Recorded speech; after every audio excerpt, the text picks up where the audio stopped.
आज ही तकरीबन 50 घरों के दरवाजे तोड़े हैं, सड़कों से बेगुनाहों को उठाकर ले गए हैं और जिस भाषा का इस्तेमाल किया है उसमें हमारी पत्नी और इस शहर की पूर्व सांसद और पूर्व विधायक को भी उन्होंने नहीं बख्शा है। और ये वार्निंग दी है कि अपने घरों में रहो, और हमारी पत्नी को भी ये वार्निंग दी है कि निकलना मत बाहर। देर रात अचानक आजम खान के समाजवादी पार्टी कार्यालय में प्रेस कॉन्फ्रेंस बुलाई गई। रात 12 बजे के बाद हुई इस प्रेस वार्ता के दौरान आजम खान ने कहा कि अखिलेश जी आने वाले हैं, जयंत भी आने वाले हैं, ऐसी सूचना है, और चंद्रशेखर आजाद भी आएंगे, लेकिन वह क्यों आ रहे हैं जब यहाँ इलेक्शन हो ही नहीं रहा है। ये कटाक्ष करते हुए आजम खान ने पुलिस पर समाजवादी पार्टी कार्यकर्ताओं को धमकाने और अत्याचार के आरोप लगाया और यहाँ तक कह डाला कि अखिलेश जी जब आएंगे तो हम उनसे आग्रह करेंगे, उनसे कहेंगे कि इलेक्शन कमीशन से निवेदन करें कि वे भारतीय जनता पार्टी के कैंडिडेट को जीता हुआ घोषित कर दिया जाए। प्रेस वार्ता के दौरान आजम खान ने और क्या कुछ कहा, आप खुद सुनिए उनकी जुबानी। इतनी रात में आपको जहमत दी है उसके लिए माफ़ी चाहूँगा।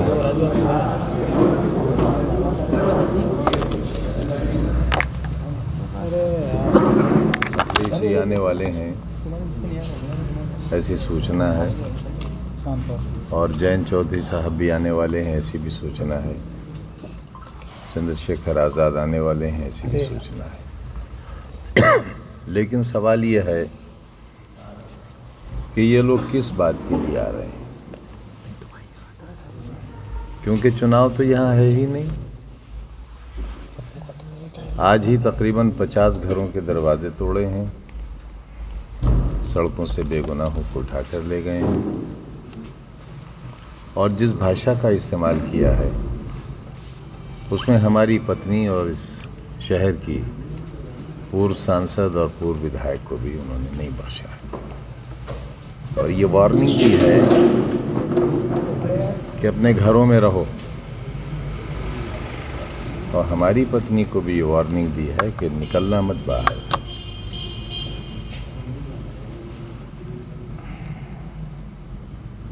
महिलाओं के साथ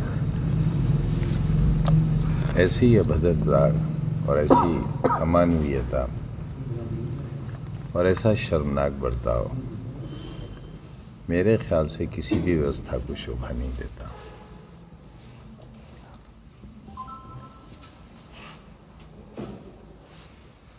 मेरी पत्नी और मेरे अजीज़ एक बीमार की इयादत के लिए गए थे। एक बहुत बड़ा अपराधी है जिसकी बड़ी भयानक तलाश है और उसका नाम है तालिब। उसका नाम दर्शाया गया है यूनिवर्सिटी में मशीन की चोरी और बरामदगी में, जिसकी रपट नगर पालिका की तरफ से है और नगर पालिका की तरफ से इस बात का इनकार है कि ये मशीन उनकी नहीं है। उसके घर के दरवाजे तोड़ दिए गए हमारी पत्नी की मौजूदगी में, और 200-250 बहन बेटियों की इज्जतों की रखवाली करने वालों ने एक बीमार माँ के साथ और उनकी इयादत करने वालों के साथ शर्मनाक बर्ताव किया है। मैं नहीं चाहता था कि इन बातों को कहूँ, क्योंकि मैं बहुत आदी हो गया हूँ और रामपुर पार्लियामेंट के चुनाव में इन सारे अफसोसनाक हालात का भोगी रहा है, क्योंकि ये एक मखसूस आबादी का शहर है। इसलिए इसके साथ जो भी बर्ताव हो रहा है वो हमें बर्दाश्त करना है।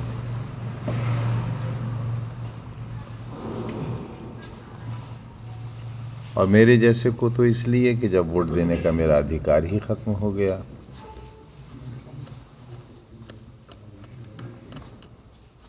तो मुझे इसकी शिकायत में बल नहीं लगता।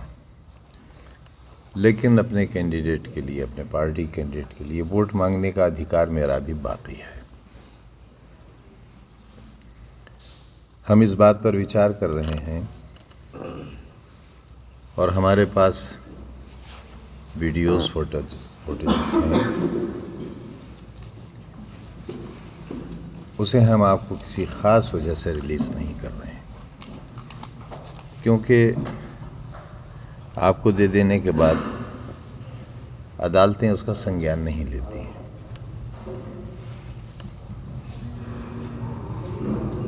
हम इस बात पर विचार कर रहे हैं कि अखिलेश यादव जी जब तशरीफ लाएंगे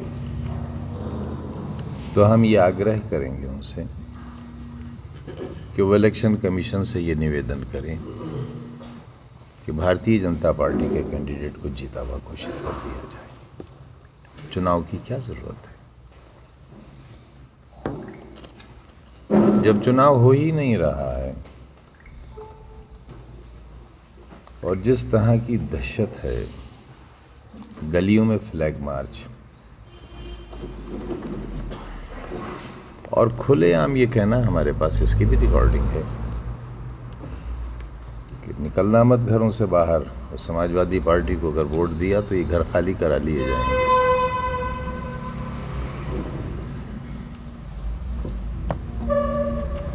आप साहिबान का बहुत सहयोग रहा है लेकिन ये बहस हो सकती है कि किसको सहयोग रहा है। मुझे बड़े अफसोस के साथ कहना पड़ रहा है कि रामपुर की मजलूम जनता को आपका सहयोग अभी तक नहीं मिला है। कहीं ना कहीं इस शहर के बाशिंदे भी हैं आप और एक ज़मीर भी रखते हैं अपना, उसका तकाजा है कि अगर पूरी बात न कह सकें, न दिखा सकें और मेरी बुराइयों को इसलिए नज़रअंदाज कर दें कि मैं तो कैंडिडेट हूँ ही नहीं, हो सकता ही नहीं, सज़ा याफ्ता हूँ और मेरे वोट देने का हक भी ख़त्म हो गया है। लेकिन एक ऐसा व्यक्ति जो बेदाग है, पठान नहीं है, इंसान तो है, बेदाग इंसान है,